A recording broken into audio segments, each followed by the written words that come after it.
Hey everybody, it's nutritionist Amy Berger from 2itnutrition.com, back to bring you another video on doing keto without the crazy.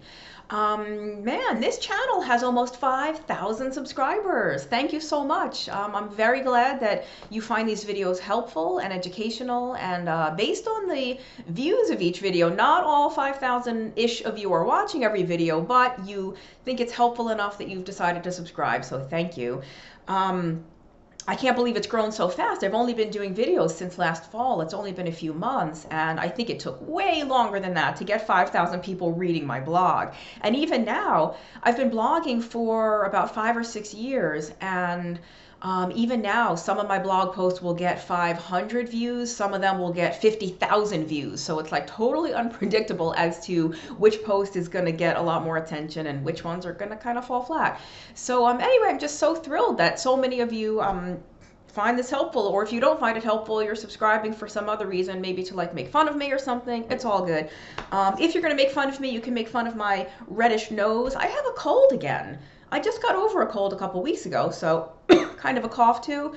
I don't know what's going on with my immune system, but anyway, so if I sniffle a little bit or cough, sorry.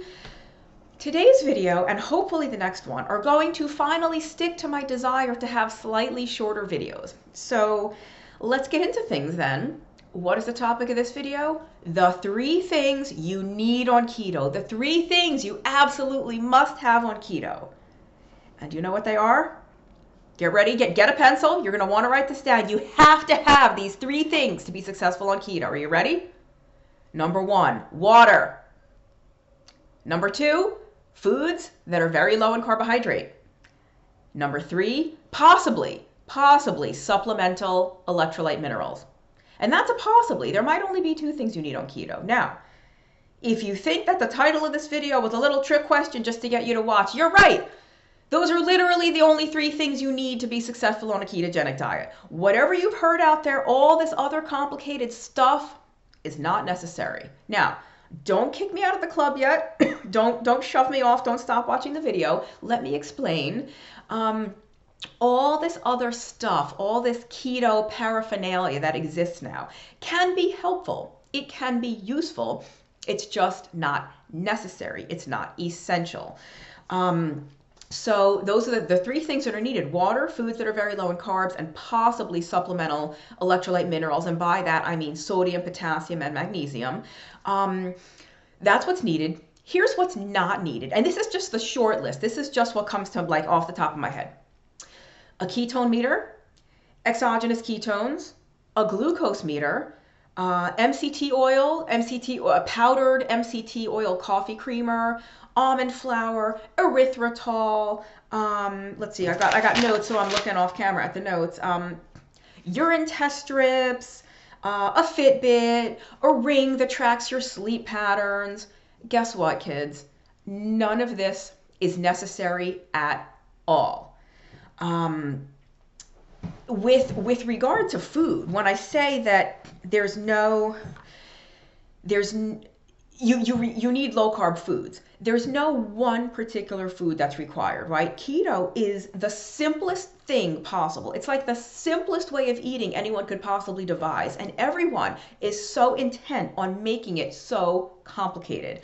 I had a coworker a few years ago when I was doing unrelated work to nutrition who was asking me about the keto diet. She'd heard all about it. Oh, my friend started, but it's so expensive. She's $500. She hasn't even bought any food yet. And I said, what are you talking about?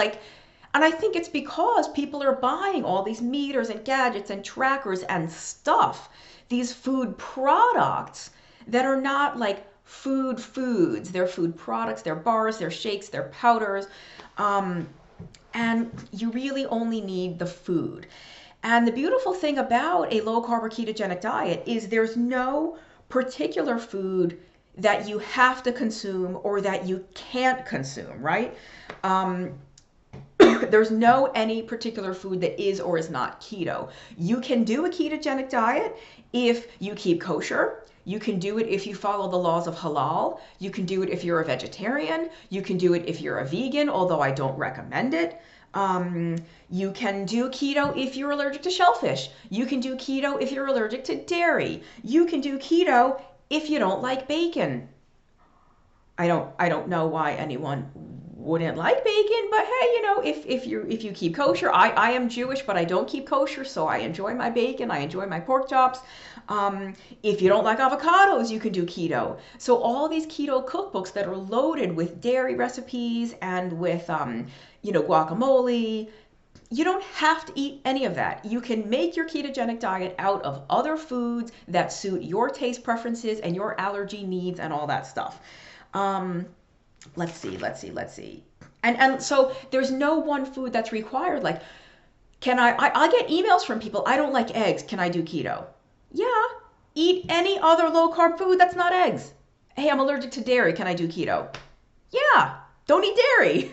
Eat everything else except dairy that's low in carbs. I just don't know why everyone insists on complicating this. It's so simple. Let me see. So there's no one food that's required. There's really no food that's prohibited either. And I know that sounds a little bit crazy, but the truth is sugar, table sugar or sucrose is keto. If you eat that much of it, pasta is keto if you eat that much of it, right? So there's nothing that's prohibited and there's nothing that's required. What is required is a very low carbohydrate consumption. MCT oil is not required. Fatty, buttery coffees are not required. Exogenous ketones are not required. That being said, like I said earlier, this stuff can be helpful. I'm not saying that this stuff shouldn't exist or that I hate that it exists. I use this stuff from time to time. I'd be lying if I told you I didn't. I was just at a big event called the Metabolic Health Summit in Los Angeles, and it's put on by the researchers at the University of South Florida. Even though it was held in LA, it's sort of run by some researchers at the University of South Florida, most notably Dominic D'Agostino. A lot of you have probably heard of him. His colleague Angela Poff as well, and Victoria Field, I think, someone else. I might be getting her name wrong. Anyway, really one of the premier conferences in the world. I mean, the world's top researchers and clinicians in ketogenic diets. And there was an exhibit hall loaded with vendors. I mean, you name the keto thing and it was there, whether it was the exogenous ketones, the powdered MCT oils, the bars, the shakes, the sugar-free chocolates, all kinds of stuff, cookies, keto cookies, all of it delicious, all of it can help make this way of eating easier for some people to stick to over the long term. It can make it more palatable. It can make it more fun. If you really want some treats and you don't want to go to the effort of making them yourselves, like buying all the erythritol and the almond flour and the coconut flour and the whatever goes into that stuff, then you can, sorry about the coughing, you can buy that stuff. So it's not that this stuff shouldn't exist. And I think the conference was even able to take place because some of those are sponsors. And the tickets to this event were pretty pricey. It's the most expensive conference I've ever been to. But my guess is that they needed additional sponsor money because they really had some top-notch people, and assuming that they were covering the travel and the expenses of those speakers, it's money well spent. So I'm grateful that they're there because they probably helped the event happen, and these things can serve a purpose. They can make keto more fun and easy, but I just really want to hammer home the point that none of that is necessary. If you're brand new to this way of eating and you feel like you're supposed to buy that stuff or you have to buy that stuff, you don't. What you have to do is eat foods that are very low in carbohydrates, make sure you're getting enough water, and if the foods you're eating are lacking in things like potassium, sodium, and magnesium, then supplement.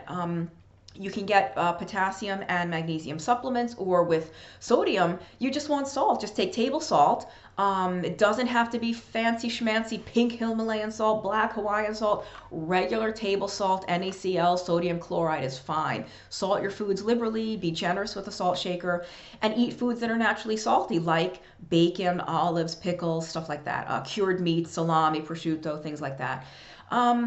That's going to be it. I'm at 9.5 minutes, so it looks like this is going to be less than 10, but unless I ramble for a couple more seconds. If you find this stuff helpful, please subscribe to the channel. My blog is 2atnutrition.com. You can find some good stuff there. I started a newsletter, so you can subscribe to that on my webpage. You'll see a link toward the right of the homepage to subscribe. The next video coming up is going to be sort of similar to this and emphasizing the simplicity, like, dear God, stop overcomplicating this, but it's going to have a little bit different content, so stay tuned for that. And if you have requests for topics that you'd like me to cover, feel free to email me, toitnutrition@gmail.com. You can leave a comment, but I can't guarantee that I'll see it. I can't always keep up with the comments. So if you really have an idea for a video that you'd like me to do, send me an email. And that's it. I will see you next time. Thanks for watching.